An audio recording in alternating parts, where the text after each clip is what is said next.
தமிழ்நாட்டில் உள்ள 5 முக்கிய சக்தி ஸ்தலங்கள் பற்றிய விவரம். முதலாவதாக, மதுரை மீனாட்சி அம்மன் கோயில். முக்கிய சிறப்புகள்: சுந்தரேசுவரருடனான திருக்கல்யாணம் முக்கிய திருவிழா. மதுரை நகரத்தின் காவல் தெய்வம். அட்டமகா சித்தர்கள் வழிபட்ட தலம். இரண்டாவதாக, திருவானைக்காவல் அகிலாண்டேஸ்வரி அம்மன் கோயில். முக்கிய சிறப்புகள்: ஜோதிட தலமாகவும் சக்தி பீடமாகவும் புகழ்பெற்றது. அம்பாள் தனியாக உள்ள ஸ்தலம். சண்டிகேஸ்வரர் பக்கம் இருக்கிறார். ஆதிசங்கரர் சிறப்பு பூஜைகள் செய்த தலம்.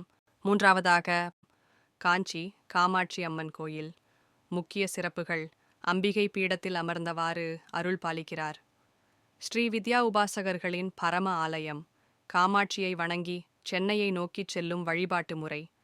நான்காவதாக, திருவெற்காடு கருமாரியம்மன் கோயில். முக்கிய சிறப்புகள்: பக்தர்களின் குறைகளை தீர்க்கும் தெய்வம். முன்பு மந்திரவாதிகள் வழிபட்ட சக்தி தலம். மழை வேண்டி நடக்கும் பூஜைகள் மிகுந்த வலிமையுடையவை. ஐந்தாவதாக, திருவிடைமருதூர் மோகாம்பிகை அம்மன் கோயில். முக்கிய சிறப்புகள்: மோகாம்பிகை தேவி பக்தர்களுக்கு கல்வி மற்றும் ஞானம் வழங்கும் தெய்வம். திருவிடைமருதூர் மகாலிங்கேஸ்வரருடன் அம்பாள் கோயிலில் பிரதிஷ்டை செய்யப்பட்டுள்ளது. இது சமயபுரம் மாரியம்மனின் சக்தி வெளிப்பாடு என கருதப்படுகிறது. இந்த 5 சக்தி ஸ்தலங்களும் பக்தர்களுக்கு திருவாக்குகளை அருளும் சக்தி வாய்ந்த தலங்களாக உள்ளன.